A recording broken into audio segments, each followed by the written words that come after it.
Enzo Fernandez বর্তমান বিশ্বের সেরা মিডফিল্ডারদের একজন। চেলসির হয়ে একটা দুর্দান্ত সিজন কাটিয়েছেন এবং ফিফা ক্লাব বিশ্বকাপেও ছিলেন কিন্তু দুর্দান্ত। করেছেন টুর্নামেন্টের সবচেয়ে বেশি অ্যাসিস্ট, 3টে অ্যাসিস্ট এবং সাথে একটা গোল, 7 ম্যাচে 4 গোল কন্ট্রিবিউশন। এছাড়া এই 7 ম্যাচে এনজো ফার্নান্দেজ অ্যাকুরেট পাস দিয়েছেন 224টা, অ্যাকুরেট লং বল পাস দিয়েছেন 14টা, চান্স ক্রিয়েট করেছেন 10টা এবং প্রতিপক্ষের গোলবারে শট নিয়েছেন 13টা। এনজো ফার্নান্দেজ অ্যাটাকে দলকে যেভাবে সাহায্য করেছেন, ডিফেন্সে এসেও কিন্তু সেমভাবে দলকে সাহায্য করেছেন।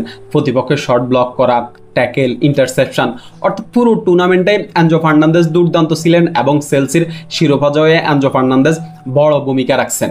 এখন এনজো ফার্নান্দেজের পজিশন নিয়ে যদি আমরা একটু কথা বলি, এনজো ফার্নান্দেজ একজন defensive midfielder, deep flying playmaker হিসাবে তিনি খেলেন, ডিপ থেকে দলের আক্রমণের নেতৃত্ব দেন এবং এনজো ফার্নান্দেজের পজিশনিং সেন্সও কিন্তু দুর্দান্ত।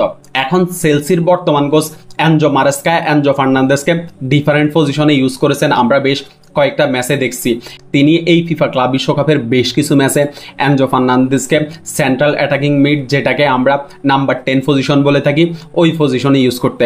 ওইখানে এনজো ফার্নান্দেজ হাফ স্পেস এবং পকেট স্পেসগুলো কাজে লাগিয়ে দলের আক্রমণে সাহায্য করেছেন।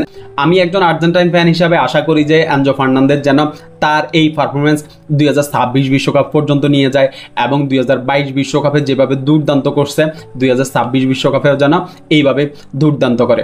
শুভকামনা এনজো ফার্নান্দেজের জন্য।